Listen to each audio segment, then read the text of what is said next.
என்னோட பேரு இனியா. நான் பார்க்கறதுக்கு ரொம்பவே அழகா இருந்தேன்.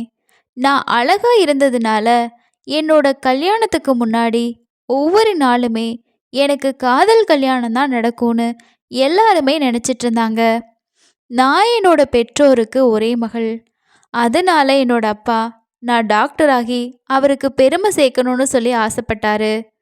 ஆனா அந்த நேரத்துல எனக்கு நெறைய இடங்கள்லேருந்து வரன் வந்துட்டு இருந்தது. இதனால என்னோட அம்மா உனக்கு கல்யாணம் பண்ணி வைக்கணும்னு சொல்லி என்னோட படிப்பை விட்டுட்டு கல்யாணம் செஞ்சுக்கோன்னு சொல்ல ஆரம்பிச்சாங்க. ஆனால் நான் அம்மா கிட்ட நான் ஒரு டாக்டர் ஆகணும், எனக்கு இப்போ கல்யாணம் வேணான்னு சொன்னேன். நான் இப்படி சொன்னதை கேட்டதும் என்னோட அம்மா ரொம்பவே கோவப்படுவாங்க. நீ இப்போ கல்யாணம் பண்ணிக்கோ, கல்யாணத்துக்கு அப்புறம் படித்து டாக்டர் ஆகிக்கோ அப்படின்னு சொல்ல ஆரம்பித்தாங்க. ஆனால் என்னோட அப்பா இதுக்கெல்லாம் சம்மதிக்கவே இல்லை. அதனால என்னோட அம்மா என்னோட அப்பா கிட்ட டெய்லியும் சண்டை போட ஆரம்பிச்சாங்க. இதுக்கப்புறமா என்னோட அம்மா வசியம் செய்யக்கூடிய ஒரு மூதாட்டி கிட்ட போயிட்டு, நான் என்னோட பொண்ணுக்கு கல்யாணம் செஞ்சு வைக்க ஆசைப்படுறேன், ஆனால் அவளோட அப்பா அதுக்கு சம்மதமே தெரிவிக்க மாட்டேங்கிறாரு. அவளோட அப்பா உடனடியாக இந்த கல்யாணத்துக்கு சம்மதம் தெரிவிக்கிற மாதிரி ஏதாவது ஒரு தாயத்து இருந்தா கொடுங்கன்னு சொல்லி கேட்குறாங்க. அதுக்கு அந்த மூதாட்டி என்னோட அம்மா கிட்டேருந்து 6000 ரூபாயை வாங்கிக்கிட்டு அவங்க என்னோட அப்பாவை வசியம் செய்கிறதுக்கான ஒரு தாயத்தையும் கொடுக்குறாங்க. அதை வாங்கிட்டு வந்த என்னோட அம்மா என்னோட அப்பாவுக்கு கட்டி விடுறாங்க. இதனால் என்னோட அப்பா உடனடியாக என்னோட கல்யாணத்துக்கு சம்மதமும் தெரிவிக்கிறாரு. அப்போ என்னோட அப்பாவோட நண்பர் ஒருத்தர் அவரோட மகனுக்கு என்னை மணமுடிக்கணும்னு சொல்லி கேட்டார். அது மட்டும் இல்லாமல் உங்களோட மகள் கல்யாணத்துக்கு அப்புறமா டாக்டராகவும் முடியும், அதுக்கு நாங்கள் பொறுப்புன்னு சொன்னார். இதை கேட்ட என்னோட அப்பா உடனடியாக அவரோட மகனுக்கு என் கூட கல்யாணம் பண்ணி வைக்க சம்மதம்னு சொன்னார். நான் கல்யாணம் முடிஞ்சு என்னோட புகுந்த வீட்டுக்கு வந்தேன். என்னோட மாமனார் ரொம்பவே பணக்காரராக இருந்ததுனால நானும் என்னோட கணவரும் தனியாக ஒரு வீட்டில் வசிக்க ஆரம்பித்தோம். என்னோட கணவர் தன் தந்தையோட தொழிலை பார்க்க வேண்டி இருந்துச்சு. அதனால அவர் காலையிலேருந்து ஈவினிங் வரைக்கும் ரொம்பவே பிஸியாக இருப்பார். அந்த வீடு ரொம்பவே பெருசாக மாளிகை மாதிரி இருந்ததுனால அதில் வேலை செய்கிறதுக்கு நிறைய வேலையாட்கள் இருந்தாங்க. அந்த வீட்டில் வேலை செய்யக்கூடிய ஒரு வேலைக்காரர் மட்டும் என்கிட்ட வந்து பேச ஆரம்பித்தார். அவர் என்கிட்ட சொன்னார், நான் பல வருஷமாக இந்த வீட்டில் வேலை செஞ்சிட்ருக்கேன். உங்கள் மாமியாருக்கு நான் தூரத்து சொந்தக்காரங்க, அதனால அவங்க என்ன அவங்க குடும்பத்தில் ஒருத்தர் மாதிரி பார்த்துக்குவாங்கன்னு சொன்னார். இதை கேட்டதுக்கப்புறமா நானும் அவரை எங்கள் குடும்பத்தில் ஒரு உறுப்பினராக யோசிக்க ஆரம்பித்தேன். ஒரு நாள் அவர் என்னோட ரூமுக்கு வந்தார். நான் இன்னும் படுக்கையில் தான் படுத்துட்டு இருந்தேன். நான் ரொம்பவே சோர்வாக இருக்கிறத பார்த்ததும், நீங்கள் படுத்துக்கோங்க, நீங்கள் ரொம்ப டயர்டாக இருக்கீங்க, நீங்கள் எதுவும் நினச்சிக்கலனா நான் உங்களோட கால்களை பிடிச்சு விடட்டுமான்னு கேட்டார். இதை கேட்டதும் நான் ரொம்பவே அதிர்ச்சி ஆகிட்டேன். நான் அழகாகவும் இளமையாகவும் இருந்தேன். ஆனால் என்னோட கணவரை தவிர வேறு யாரும் என்னை தொடுறத நான் விரும்பலை. இது வரைக்கும் யாரும் என்னோட கால்களை பிடிச்சு விட்டதும் இல்லை. அதனால நானும் உடனடியாக வேணான்னு சொல்லி மறுத்துட்டேன். புதுசாக ஒரு நபர் என்னை தொட்டா எனக்கு பிடிக்காதுன்னு சொல்லிட்டேன். இதை கேட்ட அவர் மௌனமாக என்னோட ரூமை விட்டு வெளியே போனார். அப்போ தான் நான் அவருக்கு மிகவும் கடுமையாக பதிலளித்ததை உணர்ந்தேன். ஒருவேளை அவர் இதுக்கு முன்னாடி என்னோட மாமியார் வீட்டில் இருந்தப்போ அங்கே யாருக்காவது இது போன்ற உதவிகளை செஞ்சுருக்கலாம். அதனால தான் நம்மக்கிட்டேயும் கேட்குறாருன்னு நான் நினச்சேன். ஆனால் நான் தெளிவாக மறுத்துட்டேன். நான் அப்படி பேசினதை பார்த்து அவர் ரொம்பவே உடஞ்சி போயிட்டாரு. உண்மையை சொல்லணும் அப்படின்னா நான் எல்லார்கிட்டேயுமே ரொம்பவே சாஃப்டாக பேசி சாஃப்டாக பழகக்கூடிய ஒரு கேரக்டர் தான். அதனால தான் அதுக்கப்புறமா இதை நினச்சி நான் வருத்தப்படவும் செஞ்சேன். இந்த வேலைக்காரர் ரொம்பவே அழகாகவும் இளமையாகவும் இருக்காரு, ஏன் என்கிட்ட வந்து இப்படி கேட்டாரு? அவரை பற்றி யோசிக்க ஆரம்பித்தேன். நான் அவர்கிட்ட அப்படி சொல்லியிருக்கக்கூடாது. ஆனால் இது மறுநாளும் நடந்துச்சு. வேலைக்காரர் திரும்பவும் அதையே என்கிட்ட வந்து கேட்டார். நான் கல்யாணமாகி 5 நாட்களாக ரொம்பவே சோர்வாக இருந்தேன்.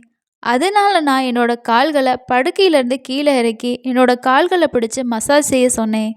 இதை கேட்டதும் அவர் ரொம்பவே சந்தோஷப்பட்டு என்னோட பாதங்களை மெதுவாக பிடிச்சு விட ஆரம்பித்தான். அவன் என்னோட கால்களை மெதுவாக அழுத்தியதுனால எனக்கு கொஞ்சம் ரிலாக்ஸ் ஆக ஆரம்பிச்சுது. இதனால் தூக்கம் வரவும் ஆரம்பிச்சுது. இதை பார்த்த வேலைக்காரன், மேடம் உங்களுக்கு தூக்கம் வருது, நீங்கள் படுக்கையில் படுத்துக்கோங்க, நான் உங்க கால்களை மசாஜ் செஞ்சுக்கிட்டே இருப்பேன்னு சொன்னான். அவன் அப்படி சொல்லும்போது எனக்கு தூக்க போதையில இருந்ததுனால உடனடியா நான் படுக்கையில படுத்துக்கிட்டேன். அந்த வேலைக்காரன் என்னோட கால்களை மெதுவா பிடிச்சு விட ஆரம்பிச்சான். அதுக்கப்புறம் நான் என்னோட சுயநினைவை இழந்து தூங்கிட்டேன். நான் எத்தனை மணி நேரம் தூங்கினேன்னு எனக்கே தெரியல. நான் கண்களை திறந்தப்போ வேலைக்காரன் இன்னும் என்னோட கால்களை மசாஜ் செஞ்சுட்டு இருக்கத பார்த்தேன். இதை பார்த்ததும் எனக்கு அவங்க மேலே ரொம்பவே பரிதாபம் ஏற்பட்டுச்சு. உடனே நான் என்னோட பணப்பையை எடுத்து சில நோட்டுகளை எடுத்து அந்த வேலைக்காரன் கையில் நீட்டி அவனோட கையில் வச்சேன். இதை பார்த்து அவன் ரொம்பவே கவலைப்பட ஆரம்பிச்சான். மேடம், நீங்கள் எனக்கு பணம் கொடுத்து என்னை சங்கடப்படுத்துறீங்க. என்னோட சம்பளம் நல்லா இருக்கு. எனக்கு இந்த பணம் தேவையில்லைன்னு சொன்னான். அதை கேட்டதும், இந்த பணம் உன்னோட கடின உழைப்புக்காக நான் உங்களுக்கு தர்றதுன்னு சொன்னேன். இதை கேட்டதும் வேலைக்காரன் கையில் இருந்த பணத்தை எடுத்துக்கிட்டு என்னோட ரூம்லேருந்து வெளியே போனான். என்னோட கணவர் நைட்டு வீட்டுக்கு தாமதமாக தான் வருவார் அப்படிங்கிறது எனக்கு தெரியும். அதனால நான் திரும்பவும் அந்த வேலைக்காரனை ஈவினிங் என்னோட ரூமுக்கு வர வச்சு, நீ என்னோட கால்களை மசாஜ் செய், அப்போ தான் எனக்கு நல்ல தூக்கம் வருது. அதனால என்னோட கணவர் வீட்டுக்கு வர வரைக்கும் நீ என்னோட ரூம்லையே இருந்து என்னோட கால்களுக்கு மசாஜ் செய்யன்னு சொன்னேன். ஒருவேளை வேலைக்காரன் பணத்துக்கு ஆசைப்பட்டிருக்கலாம். அதனால தான் நான் சொன்னதை கேட்டு ரொம்பவே சந்தோஷப்பட்டு சரின்னு ஒத்துக்கிட்டான்னு நினச்சேன். நான் உங்களுக்கு சாதாரண வேலைக்காரன்னு நீங்கள் சொல்கிறது போல் எல்லாமே செய்வேன். உங்களோட கால்களை மசாஜ் செஞ்சுக்கிட்டே இருப்பேன். உங்களோட சோர்வு நீங்கள் நிம்மதியாக தூங்குங்கன்னு சொன்னான். இதை கேட்டதும் நான் அவன்கிட்ட உண்மைதான், உன்னால் என்னோட சோர்வு எல்லாமே போயிடுச்சுன்னு சொன்னேன். ஒரு நாள் வேலைக்காரன் என்கிட்ட, உங்கள் மாமியாருக்கு சில சமயங்களில் காலுக்கு மசாஜ் செஞ்சு விடுவேன். இதை கேட்டு நான் ரொம்பவே அதிர்ச்சியானேன். என்னோட மாமியார் அப்படிப்பட்டவங்கன்னு நான் நினைக்கவே இல்லை. ஆனால் அந்த வேலைக்காரன் பொய் சொல்லும் மனிதராக தெரியல. இப்போ நான் என்னோட மாமியார் வீட்டுக்கு வந்து 1 மாதம் ஆகிருச்சு. அதனால வேலை செய்யக்கூடிய வேலைக்காரர்கள் உண்மையாக தான் இருக்காங்களான்னு நான் சோதிக்க ஆரம்பித்தேன். ஆனால் அந்த பையன் மட்டும் எல்லாத்துக்குமே உண்மையாக பதில் சொல்லிட்டு இருந்தான். என்னோட வீட்டில் வேலைக்கார பெண்களும் வேலை செஞ்சாங்க. ஆனால் அவங்க பொய் சொல்கிறவங்களாவும் நேர்மை இல்லாதவங்களாகவும் இருந்தாங்க. அவங்க கிட்ட எதை கேட்டாலும் அங்கே இருக்க எல்லார்கிட்டையுமே அந்த விஷயத்த சொல்லிடுவாங்க. அதனால தான் அவங்க யாரையுமே என்னோட ரூம்குள்ளே வர நான் அனுமதிக்கிறதே இல்லை. ஆனால் இந்த வேலைக்காரன் பையன் மட்டும் ரொம்பவே இளமையாகவும் ரொம்பவே நம்பிக்கையாகவும் இருந்தான். எப்போவுமே தன்னோட கண்களை கீழே பார்த்தபடி தான் என்னை பார்த்துட்ருப்பான். அவன் என்னோட காலையும் அப்படி தான் தொடுவான். ஆனால் அவனோட நோக்கங்கள் மோசமாக இல்லை. இது ஒவ்வொரு நைட்டுமே நடந்துச்சு. ஒரு நாள் நான் என்னோட கணவர்கிட்ட சொன்னேன், நாங்கள் கல்யாணம் செஞ்சுக்கிட்டதுலேருந்து இது வரைக்கும் எங்கேயுமே போகலை. இதை கேட்ட என்னோட கணவர், நம்ம கல்யாணம் செஞ்சுக்கிட்டதுலேருந்து எனக்கு தெரியும் அப்படின்னு சொன்னார். இதை கேட்ட என்னோட கணவர், எனக்கும் இந்த விஷயம் தெரியும். நீ எப்போவுமே தூங்கிட்டுருக்க. நான் நைட்டுக்கு வீட்டுக்கு வரும்போது கூட நீ ஆழ்ந்த தூக்கத்தில் இருக்க. எனக்கு பகலில் நேரம் இல்லை. நான் நைட்டு வீட்டுக்கு வர்றது நீ தூங்கிடுறேன்னு சொன்னார். இதை கேட்டதும் வேலைக்காரன் காலை பிடிச்சு விடும் காரணமாக தான் இதெல்லாம் நடக்குதுன்னு என்னோட மனசுக்கு மட்டும் நினச்சிக்கிட்டு என்னோட கணவர்கிட்ட இதை மறைக்க ஆரம்பித்தேன். காரணம், என்னோட கணவருக்கு இதில் விருப்பம் இல்லாமல் இருக்கலாம். என்னோட கணவர் சொன்ன புகாரால் என்னோட கணவருக்காக நான் ஒவ்வொரு நைட்டும் கண்முழிச்சு காத்திருக்கணும்னு நினச்சேன். இன்னைக்கு நைட்டு வேலைக்காரன் என்கிட்ட வந்து காலை பிடிச்சு விடவான்னு கேட்கும்போது என்னோட கணவர் வர்ற வரைக்கும் கண் முழிச்சிருக்கணும் அப்படிங்கிறதுனால நான் அந்த விஷயத்த மறுத்துடணும்னு நினச்சிட்டு இருந்தேன். அன்னைக்கு ஈவினிங் நான் நல்லா குளிச்சுட்டு நல்லா ட்ரெஸ் பண்ணிக்கிட்டு என்னோட ரூமில் வெயிட் பண்ணிக்கிட்டு இருந்தேன். வேலைக்காரன் என்னோட ரூமுக்கு வந்தப்போ எனக்கு மசாஜ் செய்யட்டுமான்னு கேட்டான். ஆனால் நான் அதை மறுத்துட்டேன். நான் சொல்கிறத கேட்டதுக்கு அப்புறமா அவன் கொஞ்சம் சோகமாக திரும்பி போனான். கொஞ்ச நேரம் கழிச்சு அந்த வேலைக்காரன் கையில் ஒரு கிளாஸ் பாலோட என்னோட ரூமுக்கு வந்தான். நான் சாப்பிட்டு முடிச்சிட்டதுனால உடனடியாக பாலை குடிச்சிட்டேன். என்னோட கணவருக்காக காத்திருக்க ஆரம்பித்தேன். ஆனால் எனக்கு தூக்கம் வந்து தூங்கிட்டேன். நான் காலையில் எழுந்தப்போ வேலைக்காரன் உடனடியாக என்னோட ரூமுக்கு வந்து, மேடம், நான் உங்களுக்கு டிஃபன் கொண்டு வரட்டுமான்னு கேட்டான். இதை கேட்டதும் நான் என்னோட கணவரோட படுக்கையை ரொம்ப ஏக்கத்தோடு பார்த்தேன். நான் ஏக்கத்தோடு பார்த்துட்ருக்கிறத அந்த பையன் பார்த்ததும், முதலாளி ஏதோ ஒரு முக்கியமான வேலை இருக்குன்னு அவர் காலையில் உணவை சாப்பிட்டுட்டு கிளம்பிட்டாருன்னு சொன்னான். இதை கேட்டதும் என்னோட மனசு ரொம்ப கஷ்டமாச்சு. முழு நாளும் அவருக்காக காத்துட்டு இருந்தேன். ஆனால் அவர் காலையில் அவரோட வேலைன்னு சொல்லி கிளம்பி போயிட்டாருன்னு அவர் மேலே எனக்கு கோவமாக இருந்துச்சு. நான் வேலைக்காரன்கிட்ட டீ கொண்டு வரவ சொல்லி சொன்னேன். அவனும் ரூமை விட்டு வெளியே போனான். அதுக்கப்புறம் நான் என்னோட உடலை பார்த்து ரொம்பவே அதிர்ச்சி ஆகிட்டேன். இரவில் நான் மணப்பெண் ஆடைகள் அணிஞ்சிருந்தேன். ஆனால் இப்போது என்னோட உடலில் வேறு உடைகள் இருக்குது. ஆனால் நான் இன்னும் நகைகளை மட்டும் அணிஞ்சிக்கிட்டே இருக்கேன். என்னோட தலை பாரமாக இருக்க மாதிரி உணர ஆரம்பித்தேன். நேற்று இரவு எனக்கு என்ன நடந்துச்சு? என்னோட அறையில் இருந்தது யாரு? அவர் என்ன செஞ்சிருப்பாருன்னு யோசிச்சு பார்க்கும்போது எனக்கு மயக்க வர ஆரம்பிச்சுது. ஆனால் எனக்கு எதுவுமே நினைவில் இல்லை. என்னோட இதயம் பயத்தில் படபடன்னு துடிக்க ஆரம்பிச்சுது. நான் என்னோட தலையை பிடிச்சுக்கிட்டேன். என்னோட தலை மிகவுமே வலியாக இருந்துச்சு. அதனால வேலைக்காரன் தேநீர் கொண்டு வந்தப்போ என்னோட தலையில் மசாஜ் செய்யன்னு சொன்னேன். இதை கேட்டதும் அவன் என்னோட தலையில் மசாஜ் செய்ய ஆரம்பித்தான். அன்னைக்கு நான் நீண்ட நேரம் படுக்கையிலேயே இருந்தேன். என்னோட கணவர் திடீர்னு வீட்டுக்கு வந்தார். நான் அவரை பார்த்ததும் திட்டினேன். நான் உங்களுக்காக மணப்பெண் போல நைட்டு முழுக்க காத்திருந்தேன். ஆனால் நீங்கள் வரவே இல்லைன்னு சொன்னேன். இதை கேட்ட என்னோட கணவர் சொன்னார், ஆனால் நான் நைட்டு ரூமுக்கு வந்தப்போ நீ ஆழ்ந்த தூக்கத்தில் இருந்த, அதனால தான் நான் உன்னை எழுப்பலைன்னு சொன்னார். இதை கேட்டு நான் ஆச்சரியமாகிட்டேன். அப்போ என்னோட உடைகளை யார் மாற்றினது? போதுமான தூக்கம் வந்ததுக்கப்புறம் கூட என்னோட உடல் ஏன் வலிக்குதுன்னு யோசிக்க ஆரம்பித்தேன். என்னோட கணவரும், சரி பரவாயில்ல, உன்னோட மூடை அப்செட் பண்ணக்கூடாதுன்னு தான் இன்னைக்கு நைட்டு நான் வேலை விஷயமா வெளியே போக வேண்டியதாக இருக்குது. வீட்டுக்கு திரும்பி வர டைம் ஆகும். ஆனால் இப்போது எனக்கு ஒரு 4 மணி நேரம் டைம் இருக்குது. நீ சொன்னால் நான் இப்போ உன்னை வெளியே எங்கேயாவது கூட்டிகிட்டு போகிறேன்னு சொன்னார். அதை கேட்டதும் என்னோட மனநிலை தானாகவே மேம்பட்டுச்சு. நைட்டு எல்லா விஷயத்தையும் மறந்து சந்தோஷமாகிட்டேன். கல்யாணத்துக்கு அப்புறம் நான் என்னோட கணவரோட எங்கேயாவது வெளியே போகிறது இதுதான் முதல் முறை. என்னோட கணவர் எனக்காக காரில் உட்காந்துருந்தாரு. நான் அவசரமாக ரெடியாக ஆரம்பித்தேன். அந்த நேரத்தில் வேலைக்காரன் என்கிட்ட வந்து, மேடம் நீங்கள் எங்கேயாவது போகிறீங்களான்னு கேட்டான். இதை கேட்டதும் நான் அவன்கிட்ட சொன்னேன், ஆமாம், ஆனால் நீ ஏன் கேட்குறன்னு கேட்டேன். இதை கேட்ட வேலைக்காரன், நான் உங்கள் வேலைக்காரன், அதனால் உங்கள் உடல் சோர்வடையும் அப்படிங்கிறதுனால வெளியே போக வேண்டான்னு சொன்னான். இதை கேட்டதும் எனக்கு கோவம் வந்துச்சு. நீ என்னோட வேலைக்காரன் தான், என்னோட கணவனாக மாற முயற்சிக்காதன்னு சொன்னேன். இதை சொல்லிட்டு நான் வெளியே போயிட்டேன். எனக்கு எதுக்கு கோவம் வந்துச்சுன்னு தெரியல. நான் அந்த வேலைக்காரனுக்கு என் மனசில் ஒரு பகுதியை கொடுப்பேன். அவனும் என்கிட்ட சொன்னது தவறுன்னு உணர்ந்திருந்தான். அதனால நான் வீட்டுக்கு வந்தப்போ என் முன்னாடி அவன் வரவே இல்லை.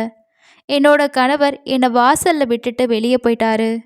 ஆனால் நான் உள்ளே வந்தப்போ என்னோட உடல் முழுக்க வலிக்க ஆரம்பிச்சுது. ஒருவேளை என்னோட உடல் மசாஜுக்கு பழக்கமாகிருச்சோ என்னவோ. அதனால் இரவு வந்ததும் எனக்கு மசாஜ் செய்ய ஆசையும் வரும். ஆனால் நான் அந்த வேலைக்காரனை கோவப்படுத்தியிருந்தேன். அதனால இன்னைக்கு அவன் எனக்கு மசாஜ் செய்ய வரவே இல்லை. ஆனால் எனக்கு அவன் தேவைப்பட்டான். நான் ஒரு வேலைக்காரியை கூப்பிட்டு அந்த பையனை கூட்டிகிட்டு வர சொல்லி சொன்னேன். கொஞ்ச நேரம் கழித்து அந்த வேலைக்காரன் என்னோட ரூமுக்கு வந்து என்னோட படுக்கையில் உட்காந்து அமைதியாக என்னோட கால்களை பிடிச்சு விட ஆரம்பித்தான். இதை பார்த்ததும் எனக்கு கவலையாக இருந்துச்சு. நான் அவன்கிட்ட இவ்வளவு மோசமான வார்த்தைகளை பேசிட்டேன். ஆனால் அவன் என்னோட வார்த்தைகளை தவறாக எடுத்துக்கவே இல்லை. நான் அவனை அமைதியாக இருக்கிறத பார்த்ததும், அப்போ என்ன நடந்துச்சுன்னு எனக்கு தெரியல. அதனால தான் உன்னை திட்டுனேன். ரொம்ப நாட்களுக்கு அப்புறமா நான் என்னோட கணவரோட எங்கேயாவது வெளியே போகிறதுக்கு வாய்ப்பு கிடைச்சிது. ஆனால் நீ அதை தடுக்க நினச்சது எனக்கு பிடிக்கவே இல்லை. தயவு செஞ்சு என்னை மன்னிச்சிடுன்னு சொன்னேன். நான் அவனோட முதலாளி. இந்த வேலைக்கு நான் அவனுக்கு எக்ஸ்ட்ராவாக பணம் கொடுப்பேன். ஆனால் மனிதநேயம் இன்னும் என்னோட மனசுக்குள்ளே இருந்துச்சு.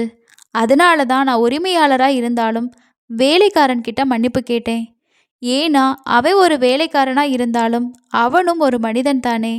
நான் சொல்கிறத கேட்டதுக்கு அப்புறமா வேலைக்காரன், நான் உங்களோட வேலைக்காரன், இந்த வேலைக்கு நான் உங்ககிட்ட சம்பளம் வாங்குறேன்னு சொன்னான். எனவே நீங்கள் என்ன வேணாலும் என்கிட்ட சொல்லுங்கள், உங்களுக்கு உரிமை இருக்குன்னு சொன்னான். இப்படி அவன் சொல்கிறத கேட்டதும் நான் அமைதியாகிட்டேன். அவன்கிட்ட இனிமே இப்படி எதுவுமே சொல்ல மாட்டேன்னு என்னோட மனசில் ஒரு முடிவையும் எடுத்தேன். அன்னைக்கு நைட்டு ரொம்ப நேரம் வரைக்கும் அவன் எனக்கு மசாஜ் செஞ்சுக்கிட்டே இருந்தான். அதுக்கப்புறமா நான் தூங்கிட்டேன். வேலைக்காரன் எப்போ என்னோட ரூம்லேருந்து வெளியே போனான், என்னோட கணவர் எப்போ வீட்டுக்கு வந்தாரு, எனக்கு தெரியவே இல்லை. நான் காலையில் எழுந்தப்போ என்னோட கணவர் குளியலில் இருந்து வெளியே வந்து தயாராகிட்டு இருந்தாரு. நான் ஆச்சரியத்தோடு அவரை பார்க்க ஆரம்பித்தேன். இந்த நாட்களில் எனக்கு என்ன நடக்குதுன்னு தெரியவே இல்லை. வேலைக்காரன் மசாஜ் காரணமாக எதையுமே உணராமல் ஆழ்ந்த தூக்கத்தில் இருந்தேன். எனக்கு வேற எதுவுமே தெரியாது. என் கணவர் எப்போ ரூம்க்கு வருவார், என்னோட கணவர் வர்றதுக்கு முன்னாடி அவன் எனக்கு மசாஜ் செய்யும் போதெல்லாம் நான் திடீர்னு ஏன் ஆழ்ந்த தூக்கத்துக்கு போயிடுறேன். அந்த அளவுக்கு அந்த பையனோட மசாஜில் என்ன மந்திரம் இருக்குன்னு நான் யோசிக்க ஆரம்பித்தேன். காலையில் எந்திரிச்சதும் எனக்கு தலைவலிக்குது. ஆனால் நான் கணவர்கிட்ட இதை சொல்லவே இல்லை. ஏன்னா அந்த வேலைக்காரன்கிட்ட இருந்து நான் மசாஜ் செஞ்சிட்ருக்கிறத என்னோட கணவர் தெரிஞ்சுக்க நான் விரும்பலை. ஒரு நாள் என்னோட கணவர் பகலில் வீட்டில் இருந்தார். வீட்டு வேலை எல்லாத்தையுமே அந்த வேலைக்காரன் மூலமாக செய்ய வச்சேன். அவனை என்னோட ரூம்க்கு வரவே விடலை. வேலைக்காரன் வீட்டு வேலைகள் எல்லாத்தையுமே செஞ்சிட்ருந்தான். நான் யாருக்கிட்டேயும் மசாஜுங்கிற சொல்ல பயன்படுத்தவே இல்லை. இதை பற்றி யாருக்கும் தெரியக்கூடாதுன்னு நினச்சேன். இந்த நேரத்தில் என்னோட கணவர் வீட்டை விட்டு வெளியே போகிறப்பெல்லாம் நான் அந்த வேலைக்காரனை ரூம்க்கு வர வைப்பேன். ஆனால் ஒரு நாள் என்னோட கணவர் திடீர்னு வீட்டுக்கு வரதா தெரிஞ்சுது. நான் என்னோட ரூமில் இருந்தேன். இதை கேட்டதுக்கப்புறமா நான் ரொம்பவே பயந்தேன். என்னோட கணவர் வர்றதுக்குள்ளே வேலைக்காரனை அனுப்பிடணும்னு நினச்சேன். ஆனால் இந்த வேலைக்காரன் ரொம்பவே புத்திசாலி. என்னோட கணவர் வீட்டுக்கு வரத்துக்கு முன்னாடியே வேறு வேலைகளில் மும்முரமாக இருந்தான். என்னோட கணவருக்கு எதுவும் தெரியாது. நான் வீட்டில் இருக்கக்கூடிய பெண் வேலைக்காரங்க மூலமாக என்னோட கால்களுக்கு மசாஜ் செய்ய வச்சிருக்கலாம். ஆனால் அந்த வேலைக்காரனோட கையில் என்ன மந்திரம் இருக்குது? நான் தினமும் அவனை ஏன் என்னோட ரூம்க்கு கூப்பிட்டேன்? என்ன நடக்குதுன்னு எனக்கு தெரியவே இல்லை. இரவில் வேலைக்காரன் மசாஜ் செய்யலைன்னா காலையில் எழும்பினதும் என்னோட தலை கனமாகி விடுது, சோர்வாகவும் இருக்கும். இரவு வேலைக்காரன்கிட்ட மசாஜ் செஞ்சுக்கிட்டா ஆழ்ந்த தூக்கத்துக்கு போயிடுறேன். காலையில் கண்களை திறந்தேன். அன்னைக்கு என்னோட உடைகள் எல்லாமே மறுபடியும் மாறி இருந்துச்சு.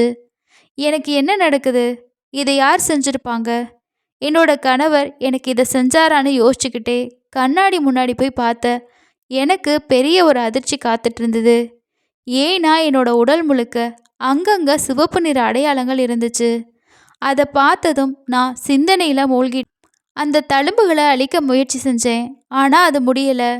மறுநாள் காலையில் என்னோட உடலை பார்த்தேன். அந்த குறி மறையிறதுக்கு பதிலாக பரவ ஆரம்பிச்சிருந்ததை பார்த்தேன்.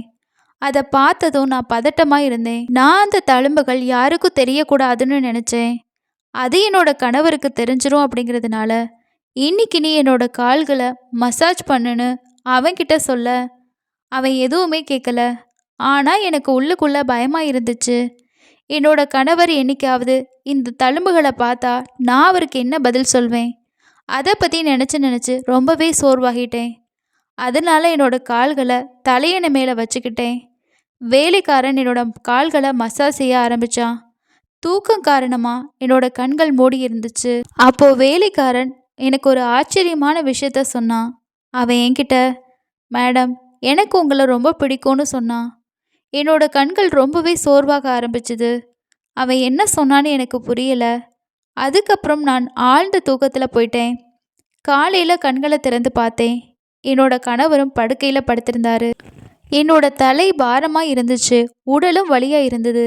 அதை மீறியும் என்னோட உடலில் வந்திருக்கக்கூடிய இந்த தழும்புகள் பற்றி என்னோட கணவர்கிட்ட சொல்லணும்னு நான் நினச்சேன். அவர்கிட்ட போயிட்டு என்னோட உடலில் வந்திருக்கக்கூடிய இந்த தழும்புகளை காட்டி நான் சொல்லும்போது அவர் அதை பார்த்து ரொம்பவே கோவப்பட ஆரம்பித்தார். அவர் என்கிட்டேருந்து விலகி போக ஆரம்பித்தார். நீ என்னை ஏமாத்திட்ட, அதுக்கான தண்டனை தான் உனக்கு கிடச்சிருச்சு. இது ஒரு நோய் இல்லை, உனக்கான தண்டனை. எனக்குள்ளே என்ன குறை இருந்தா நீ இன்னொருத்தனை தேடி போயிருப்ப. நான் வேலையில் பிஸியாக இருந்தேன், ஆனால் நான் இன்னும் சாகலை. ஆனால் நீ என்னை இப்படி அசிங்கப்படுத்திட்ட அப்படின்னு என்னை திட்ட ஆரம்பித்தார். இதை கேட்டு நான் ரொம்பவே திகைச்சு போயிட்டேன். நான் அவர்கிட்ட என்ன பேசுகிறீங்கன்னு கேட்டேன். நான் ஒரு அப்பாவின்னு சொன்னேன். ஆனால் இதை கேட்ட என்னோட கணவர் சிரிக்க ஆரம்பித்தார். இந்த தழும்புகளை பார்க்கும்போது நீ ஒரு குற்றவாளின்னு அதுவே சொல்லுது. அதனால இனிமே இந்த வீட்டில் உனக்கு இடம் கிடையாது. நான் உனக்கு விவாகரத்து நோட்டீஸ் அனுப்புவேன்னு சொல்லி என்னை ரூம்லேருந்து வெளியே தள்ளிவிட்டாரு. நான் அழுதுகிட்டே என்னோட பெற்றோர் வீட்டுக்கு வந்து நான் எந்த ஒரு தப்பும் செய்யலை அப்படின்னு என்னோட அம்மா அப்பா கிட்ட சொன்னேன். ஆனால் அவங்க என்னை நம்பினாங்க. அவங்க என்னோட கணவர்கிட்ட சமாதானம் பேசுகிறதா சொன்னாங்க. ஆனால் அவங்க போகிறதுக்கு முன்னாடி என்னோட கணவர் எனக்கு விவாகரத்து நோட்டீஸ் அனுப்பிட்டாரு. ரொம்பவே சந்தோஷமாக ஆரம்பித்த என்னோட வாழ்க்கை சிதைஞ்சு போச்சு. இதுக்கு யார் பொறுப்பேற்கணும்? அங்கே யாருமே இல்லை. நான் பல நாட்களாக அழுதுகிட்டு என்னோட ரூம்லேயே இருந்தேன். இனிமே இதுக்கு நம்ம உயிரோட வாழணும், இந்த அசிங்கத்தோடு வாழ்கிறதுக்கு சாகிறதே மேல்னு நினச்சி உணர ஆரம்பித்தேன். அந்த சமயத்தில் தான் அம்மா ஒரு நாள் ரூமுக்கு வந்து உன்னை பார்க்க யாரோ வந்திருக்காங்கன்னு சொன்னாங்க.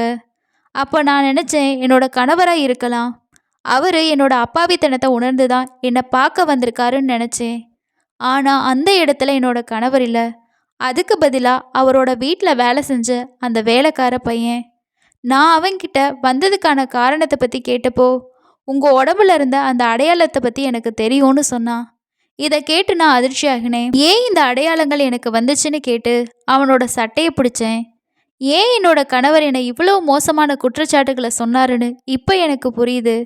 காரணம் அந்த வேலைக்காரனோட உடம்புலையும் என்னோட உடம்புல ஏற்பட்ட அதே சிவப்பு நிற அடையாளங்கள் இருந்துச்சு. இதனால் நான் கோவமாகி அந்த வேலைக்காரனை அடிக்க ஆரம்பித்தேன். இது என்னோட உடலில் எப்படி வந்தது? மசாஜுங்கிற பேரில் நீ எனக்கு என்ன செஞ்ச? உண்மையிலே சொல்லுன்னு கேட்டதும் வேலைக்காரன் என்னோட 2 கைகளையும் பிடிச்சிக்கிட்டு, என்னோட பேர் ரஞ்சித், நான் உங்கள் கூட பல்கலைக்கழகத்தில் படித்தேன். ஆனால் நான் உங்களை ஒரு தலையாக காதலிக்க ஆரம்பித்தேன். நானும் ஒரு டாக்டர் ஆகணும்னு விரும்பினேன். நான் 2 பேரும் டாக்டர் ஆனதுக்கு அப்புறமா உங்கள் அப்பா கிட்ட பொண்ணு கேட்கணும்னு நினச்சிக்கிட்டு இருந்தேன். ஆனால் ஒரு நாள் உங்கள் தோழி மூலமாக உங்கள் அம்மா உங்களுக்கு சீக்கிரமாக கல்யாணம் பண்ணி வைக்க விரும்புகிறாங்கன்னு தெரிஞ்சுக்கிட்டேன். அதனால தான் நான் பயந்து போயிட்டு உங்கள் அப்பா கிட்ட உங்களை பொண்ணு கேட்க வந்தேன். ஆனால் உங்கள் அப்பா அதை மறுத்துட்டாரு. என்னோட பொண்ணுக்கு டாக்டர் ஆனதுக்கு அப்புறமா தான் கல்யாணம் பண்ணி வைப்பேன்னு சொன்னார்.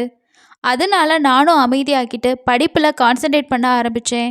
அதுக்கப்புறம் என்னோட உறவினர் கல்யாணத்துக்கு ஒரு வாரம் வெளியே போக வேண்டியதாக இருந்துச்சு. நான் திரும்பி வந்தப்போ நீங்கள் கல்யாணம் செஞ்சுக்கிட்டீங்க அப்படின்னு தெரிஞ்சுக்கிட்டேன். நான் இப்போ திரும்பி வந்துட்டேன். ஆனால் என்னோட காதலி இன்னொருத்தரோட மனைவியாக இருக்கிறத என்னால் ஏற்றுக்க முடியல. உங்கள் மேலே இருக்கக்கூடிய காதல் பைத்தியமா நான் உங்கள் வீட்டில் வேலைக்காரனாக வேலைக்கு சேர்ந்தேன். அப்போ தான் நான் உங்கள் கூட ரொம்பவே நெருக்கமாக பழகவும் ஆரம்பித்தேன். உங்களுக்கு டெய்லியும் மசாஜ் பண்ணுறதா சொல்லி உங்கள் ரூமுக்கு வந்தேன். நைட்டில் நீங்கள் தூங்கிட்டே இருக்கணுங்கிறதுக்காக நீங்கள் குடிக்கிற பாலில் மயக்க மருந்து கலந்து உங்களுக்கு கொடுப்பேன். நீங்கள் என்னோடையவளாக இருக்கணும். உங்கள் கணவர் உங்கள் பக்கத்தில் வரக்கூடாதுன்னு நான் நினச்சேன். வேறு யாரையும் உங்களை நெருங்கவே விடலை அப்படின்னு அவன் சொன்னதை கேட்டு நான் ரொம்பவே திகைச்சு போயிட்டேன். நீ எப்பயாவது என்கிட்ட தப்பு பண்ணியிருக்கியான்னு கேட்டேன். இதை கேட்ட அவன் என்னோட கையை அவனோட தலையில் வச்சு, உங்கள் அனுமதி இல்லாமல் நான் உங்களை தொடவே இல்லை, நான் உங்களை ரொம்ப நேசிக்கிறேன்னு சொன்னான். நான் உங்களை எதுவுமே செய்ய விரும்பலைன்னு சொன்னதை கேட்டதும் எங்கள் 2 பேரோட உடலில் இருந்த அந்த அடையாளங்களை நோக்கி கை காட்டினேன். இதை கேட்டதும் அவன் சிரிச்சிட்டு, இது வெறும் தொற்றுதான்னு சொன்னான். உங்கள் கணவர் நம்ம 2 பேர் மேலே சந்தேகப்படுறதுக்காக அப்படி செஞ்சேன்னு சொன்னான். இதை சொல்லி அவன் என்கிட்ட மன்னிப்பு கேட்டான். 1 வருஷம் முழுவதும் இதெல்லாம் கேட்டு எனக்கு ரொம்பவே கோவம் வந்துச்சு. என்னதான் நீ என்னை காதலிச்சிருந்தாலும் கல்யாணம் ஆகினதுக்கு அப்புறமா இப்படி செய்கிறது தப்புன்னு சொல்லி 1 வருஷமாக நான் அவன்கிட்ட பேசவே இல்லை. அதுக்கப்புறம் அவனும் படிப்பில் கான்சன்ட்ரேட் பண்ண ஆரம்பித்தான். நம்மளோட வாழ்க்கையில் நம்மளை நேசிக்கிறவங்கள கல்யாணம் பண்ணிக்கிட்டா நம்ம வாழ்க்கை நல்லா இருக்கும்னு என்னோட அம்மாவும் அப்பாவும் சொன்னாங்க. அதனால 1 வருஷம் கழித்து நான் ரஞ்சித்தை கல்யாணம் பண்ணிக்கிட்டேன். கல்யாணத்துக்கு அப்புறமாவும் ரஞ்சித் என்னை படிக்க வச்சான். நாங்கள் 2 பேரும் நல்ல சிறந்த ஒரு டாக்டராக இன்றைக்கும் இருக்கோம். எங்கள் வாழ்க்கையை சந்தோஷமாக வாழ்ந்துட்டுருக்கோம். இந்த கதை பற்றின உங்களோட கருத்துக்களை கீழே இருக்க கமெண்ட் செக்ஷனில் ஷேர் பண்ணுங்கள். அடுத்த இன்னொரு சுவாரஸ்யமான கதையில் சந்திக்கலாம். நன்றி.